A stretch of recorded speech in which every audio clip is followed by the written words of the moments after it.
Hello everyone. यहाँ हम class 8th का चैप्टर 2 के बारे में आगे पढ़ेंगे। वैक्सीन टीका। शिशु एवं बच्चों को टीका क्यों लगाया जाता है? जब रोग कारक सूक्ष्म जीव हमारे शरीर में प्रवेश करते हैं तो उनसे लड़ने के लिए हमारे शरीर में कुछ प्रतिरक्षी उत्पन्न होते हैं। ये प्रतिरक्षी क्या करते हैं? हमारे शरीर की सुरक्षा करते हैं। शरीर को ये भी स्मरण रहता है कि वही सूक्ष्म जीव अगर दोबारा शरीर में प्रवेश करेंगे तो उनसे किस प्रकार लड़ा जाए। तो इसके लिए हमें टीके दिए जाते हैं समय-समय पर। अतः यदि टीके दिए जाते हैं और टीकों में होता क्या है, हमारे शरीर में मृत सूक्ष्म जीव या फिर रोग कारक जो होते हैं उन्हें हमारे शरीर में प्रवेश कराया जाता है। अब आप लोग कहेंगे कि जब रोग कारक को कोई हमारे शरीर में प्रवेश कराया जाता है तो हम बीमार क्यों नहीं होते हैं? तो वो रोग कारक जो होते हैं या तो वो निष्क्रिय होते हैं या फिर मृत होते हैं। यदि मृत अथवा निष्क्रिय सूक्ष्म जीवों को स्वस्थ व्यक्ति के शरीर में प्रविष्ट कराया जाए तो शरीर की कोशिकाएं उसी के अनुसार लड़ने के प्रतिरक्षी उत्पन्न करके रोग कारकों को नष्ट कर देती है। ये प्रतिरक्षी हमारे शरीर के लिए हमेशा सदा बने रहते हैं और सुरक्षा करते हैं। जैसे यदि 10-15 साल बाद कोई वैसा ही रोग कारक हमारे शरीर में प्रवेश करेगा तो उससे होगा क्या? तो हमारे शरीर में प्रतिरक्षी उत्पन्न होंगे और उस रोग कारक को नष्ट कर देंगे। जैसे टीका, वैक्सीन कार्य करता है। हैजा, क्षय, हेपेटिक जैसी अनेक बीमारियां वैक्सीन टीके के द्वारा रोका जा सकता है। एडवर्ड जेनर ने चेचक के टीके के लिए सन 1798 में चेचक के टीके की खोज की। ये क्वेश्चन बहुत ही इम्पोर्टेंट है, बार बार कॉम्पिटिटिव एग्जाम्स में देखा जाता है। जैसे रेलवे की परीक्षाओं में ये क्वेश्चन कई बार रिपीट हुआ है। इसमें अब आप सन याद रखना अच्छे से कि एडवर्ड जेनर ने चेचक के टीके का आविष्कार कब किया? 1798 में। आपको भी बचपन में बहुत सारे रोगों से रक्षा के लिए टीके दिए होंगे, तो इस बारे में आप अपने माता-पिता से जानकारी एकत्रित कर सकते हैं। कुछ टीकों के बारे में न्यूज़पेपर्स में पढ़ सकते हैं तथा कहीं पर लिखा हो तो उसको देख सकते हैं। आपने बचपन में आपको भी अनेक रोगों से रक्षा के लिए टीके दिए होंगे। क्या आप इन रोगों की सूची तैयार कर सकते हैं? तो हाँ, इसके लिए आप अपने माता-पिता की मदद ले सकते हैं। इन सभी सभी बच्चों को इन रोगों की सुरक्षा के लिए आवश्यक टीके निकट के अस्पताल में उपलब्ध होते हैं। तो सभी रोगों की सुरक्षा के लिए जो टीके होते हैं वो आवश्यक निकट जो अस्पताल होता है उसमें होते हैं। बच्चों को पोलियो से बचाने के लिए टेलीविजन एवं समाचार पत्रों में पोलियो के टीकाकरण के विज्ञापन पल्स पोलियो देखे होंगे। पोलियो ड्रॉप बच्चों को दिया जाने वाला वास्तविक एक टीका है। आपने भी कभी पोलियो, जब छोटे होते हैं तो हमें भी पोलियो की बूंद पिलाई जाती है। चेचक के विरुद्ध विश्वव्यापी अभियान चलाया गया जिसके परिणाम स्वरूप विश्व के अधिकांश भागों में चेचक का उन्मूलन हो गया। अब ये उन्मूलन क्या है? मतलब चेचक अब खत्म हो गया है। आजकल सूक्ष्म जीवों के टीके का उत्पादन बड़े स्तर पर किया जाता है जिसमें मनुष्य एवं अनेक जंतुओं को रोगों से बचाया जाता है। तो सूक्ष्म जीवों के जो टीके होते हैं वो केवल मनुष्यों को ही सुरक्षित नहीं करते रोग कारक से, वो जंतुओं को भी सुरक्षा पहुंचाते हैं। उन्हें उन्हें उन्हें भी रोगों से बचाया जा सकता है। अब हम देखेंगे मिट्टी की उर्वरता में वृद्धि। कुछ जीवाणु जैसे नील हरे शैवाल जो होते हैं, कुछ जीवाणु और नील हरे शैवाल, तो ये नील हरी शैवाल शैवाल नहीं है, ये एक बैक्टीरिया है। कुछ जीवाणु और नील हरे शैवाल जो कि सूक्ष्म जीव की कैटेगरीज में आते हैं वायुमंडलीय नाइट्रोजन का स्थिरीकरण कर सकते हैं। जैसे वायुमंडलीय नाइट्रोजन जो होती है उसे फिक्स कर देते हैं। अब वायुमंडलीय नाइट्रोजन का स्थिरीकरण क्यों करते हैं? क्योंकि पौधे जो होते हैं वायुमंडलीय नाइट्रोजन को डायरेक्ट नहीं लेते, उसका नाइट्रोजन फिक्सेशन होने के बाद ही वो उसे ग्रहण करते हैं। इस प्रकार मृदा में नाइट्रोजन का संवर्धन होता है तथा उसकी उर्वरता में वृद्धि होती है। सामान्यतः जैविक नाइट्रोजन स्थिरीकरण कहते हैं। कुछ सूक्ष्मजीव हमारे लिए लाभदायक भी होते हैं और कुछ हानिकारक भी होते हैं। तो हम ऐसे एक-एक करके सारे पॉइंट्स के बारे में बात करेंगे। अब यहाँ देखिए नाइट्रोजन स्त्रीकारक जैसे साइनोबैक्टीरिया एक नील हरित शैवाल। साइनोबैक्टीरिया को ही नील हरित शैवाल शैवाल नहीं है, बैक्टीरिया है, इसका नाम है साइनोबैक्टीरिया। अब हम देखेंगे कि ये सूक्ष्म जीव जो होते हैं वो किस प्रकार से पर्यावरण का शुद्धिकरण करते हैं। अपने विद्यालय के माली को देखने के पश्चात पहेली और बूझो दूसरे विद्यार्थियों ने घरों व बगीचों से पत्तियां एवं फल सब्जियां कचरा एकत्र करके उसके निपटान के लिए एक गड्ढे में डाला उन्होंने क्या किया, देखा कि पर्यावरण का शुद्धिकरण किस प्रकार करते हैं सूक्ष्म जीव, है ना। तो उन्होंने क्या किया, माली को देखने के पश्चात अपने पहेली और बूझो और दूसरे विद्यार्थियों ने अपने घरों और बगीचों में जो पत्तियां थी, फल और सब्जियों के जो कचरे थे, उनका निपटान करने के लिए एक गड्ढे में डाल दिया। कुछ समय पश्चात इसका विघटन होने से ये खाद में परिवर्तित हो गया। पहेली और बूझो जानना चाहते हैं कि ये किस प्रकार हो सकता है। तो आइए हम देखते हैं। क्रियाकलाप 2.5, 2 गमले लेकर प्रत्येक को मिट्टी से आधा भर दीजिए। इन्हें ए और बी से चिन्हित कीजिए। ए गमले में पौधों का कचरा भर दीजिए तथा बी गमले में पॉलीथीन की थैली, कांच की खाली बोतल और तथा प्लास्टिक के टूटे खिलौने इत्यादि भर दीजिए और उन्हें एक ओर रख दीजिए। 3 से 4 सप्ताह बाद उनका परीक्षण कीजिए। क्या आप दोनों गमलों की वस्तुओं में कोई अंतर दिखाई देता है? जी हाँ। यदि हाँ, तो क्या अंतर परिलक्षित होता है? आप देखेंगे कि गमला ए का पादप अवशिष्ट अपघट का जो गमला ए है उसके जो पादप है उसमें अवशिष्ट जो डाले थे उनका अपघटन हो गया। ये कैसे हुआ? तो ये सूक्ष्म जीव के द्वारा हुआ। सूक्ष्म जीव द्वारा पादप अपशिष्ट का अपघटन कर उन्हें खाद में बदल दिया गया। इस प्रक्रिया में बने जो पोषक और पौधे इस प्रक्रिया में बने पोषक पौधों द्वारा पुनः उपयोग किए जाते हैं। इस प्रक्रिया में बने जो पोषक होते हैं ना, वो जैसे कचरे का अपघटन हो गया सूक्ष्म जीवों द्वारा, तो जो अपघटित हुआ कचरा है ना, उसे पौधों के द्वारा पुनः उपयोग किया जाता है। क्या आपने ध्यान दिया कि गमला बी के पॉलीथीन की थैली, कांच की खाली बोतलों और खिलौनों के टूटे टुकड़ों में किसी भी प्रकार का कोई परिवर्तन नहीं हुआ। सूक्ष्म जीव उन पर क्रिया करके खाद में परिवर्तित नहीं कर सकते, इसलिए उनमें कोई परिवर्तन नहीं हुआ। आप अक्सर बड़ी मात्रा में मृत जीवों को सड़ते हुए पादप व कभी-कभी सड़ते हुए जंतुओं के रूप में देखते हैं। तो हाँ, हम जैसे कि कहीं कहीं कहीं कोई गाय मर गई, भैंस मर गई, कुत्ता मर गया और कुछ समय बाद देखते हैं कि वो विलुप्त हो जाते हैं वहां से। तो ऐसा क्यों होता है? तो सूक्ष्म जीवों के द्वारा ये देखने को मिलता है। आप अक्सर बड़ी मात्रा में मृत जीवों को सड़ते हुए पादप एवं कभी-कभी सड़ते हुए जंतुओं के रूप में देखते हैं। आप देखते हैं कि कुछ समय पश्चात वे विलुप्त हो जाते हैं।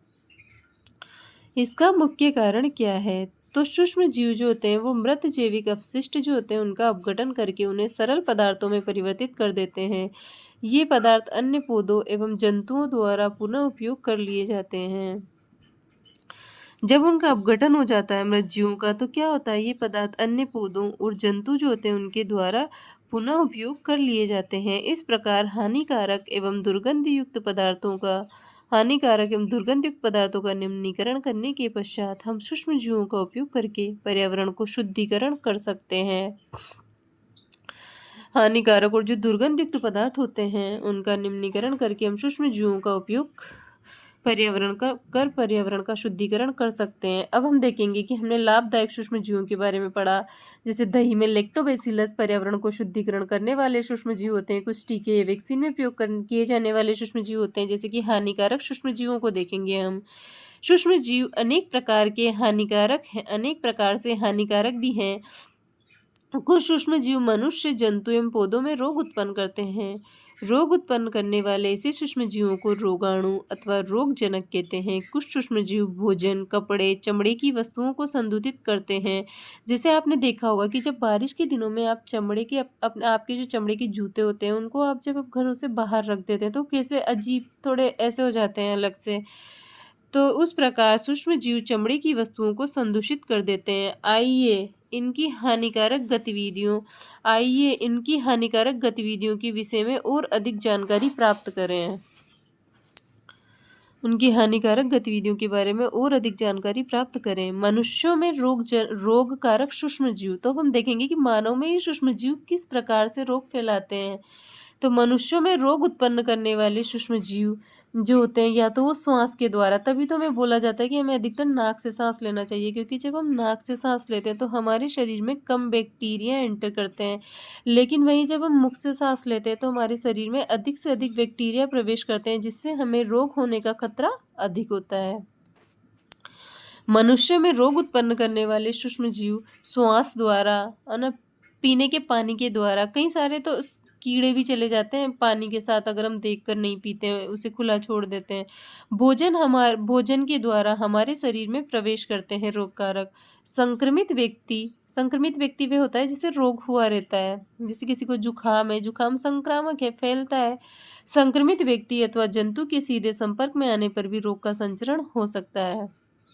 वहीं सूक्ष्म जीवों द्वारा होने वाले ऐसे रोग जो संक्रमित व्यक्ति से स्वस्थ व्यक्ति में वायु, जल, भोजन, कायिक संपर्क द्वारा फैलते हैं, संचरणीय रोग कहलाते हैं। इस प्रकार के रोगों के उदाहरण में आ जाता है जैसे कि ऐसे सूक्ष्म जीवों के द्वारा होने वाले ऐसे रोग जो संक्रमित व्यक्ति से स्वस्थ व्यक्ति के शरीर में वायु, जल, भोजन एवं कायिक संपर्क से फैलते हैं, संचरणीय रोग कहलाते हैं। इस प्रकार के रोगों के कुछ उदाहरण में हैजा, सामान्य सर्दी जुकाम, चिकन पॉक्स एवं क्षय रोग आ जाता है। जब जुखाम से पीड़ित कोई व्यक्ति छींकता है तो सूक्ष्म बूंदों के साथ हजारों रोगकारक वायरस जो होते हैं वो विषाणु भी वायु के साथ बाहर आ जाते हैं। ये वायरस ये वायरस जो होते हैं श्वास के साथ ली जाने वाली वायु के साथ हमारे शरीर में प्रवेश कर तब आप संचरणीय रोगों का फैलना किस प्रकार रोकते हैं? हम छींकते समय अपने मुंह एवं नाक पर रुमाल रखना चाहिए। अच्छा तो यही है कि संक्रमित व्यक्ति से पर्याप्त दूरी बनी रखी जाए। कुछ कीट एवं जंतु ऐसे भी होते हैं जो रोगकारक सूक्ष्म जीवों के रोगवाहक का कार्य करते हैं। सूक्ष्म जीवों के रोगवाहक का कार्य करते हैं जैसे घरेलू मक्खी इसका एक उदाहरण है। मक्खी कूड़े जंतु अपशिष्ट पर बैठती है, रोगाणु उसके शरीर पर चिपक जाते हैं और फिर मक्खी जो होती है बिना ढके हुए भोजन पर जाकर बैठ जाती है, तो उससे क्या हो गया? रोगाणु का स्थानांतरण हो गया। तो जो व्यक्ति संदूषित भोजन को करेगा जिस पर मक्खी बैठी है तो वो बीमार पड़ने की संभावना रहती है। तो सलाह दी जाती है कि कभी भी भोजन को खुला ना छोड़ें, हमेशा भोजन को ढका रखें। तो मक्खी के रोगाणु उसके शरीर पर चिपक जाते हैं और मक्खी बिना ढके भोजन पर बैठती है तो रोगाणु का स्थानांतरण संभव हो जाता है। तो भी जो भी व्यक्ति ऐसा संदूषित भोजन करेगा उसे बीमार पड़ने की संभावना है। अतः सलाह दी जाती है कि भोजन को सदा ढककर ही रखना चाहिए, बिना ढके भोजन को खाने से बचना चाहिए। मादा एनाफ्लीज मच्छर इसका अन्य उदाहरण है। मच्छर प्लाज्मोडियम मलेरिया परजीवी वाहक होता है। यह मादा एनाफ्लीज और प्लाज्मोडियम मलेरिया परजीवी का वाहक है। जो मादा एनाफ्लीज मलेरिया किससे होता है? मलेरिया मादा एनाफ्लीज से होता है। तो मादा एनाफ्लीज इसकी वाहक होती है और प्लाज्मोडियम परजीवी के द्वारा मलेरिया होता है।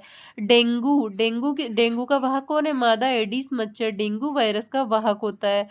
वाहक जैसे हमें मलेरिया प्लाज्मोडियम परजीवी के द्वारा होता है, इसका वाहक कौन है? मादा एनाफ्लीज। डेंगू मादा एडीज मच्छर के द्वारा डेंगू जो होता है वो हमें अरबो वायरस के द्वारा होता है और इसका वाहक है मादा एडीज मच्छर। हमें मलेरिया अथवा डेंगू का नियंत्रण किस प्रकार कर सकते हैं? अध्यापक हमसे ऐसा क्यों कहते हैं कि अपने आसपास पानी एकत्रित न होने दे? सभी मच्छर जल में उत्पन्न होते हैं। ये क्वेश्चंस पूछे जा सकते हैं कि मच्छर कहाँ उत्पन्न होते हैं? तो जितने मच्छर होते हैं सब जल में उत्पन्न होते हैं। हमें पानी को कभी भी रूखा नहीं रहने देना चाहिए। जैसे कूलर, टायरों, फूलदान इत्यादि में कभी भी जल को एकत्र न होने दें।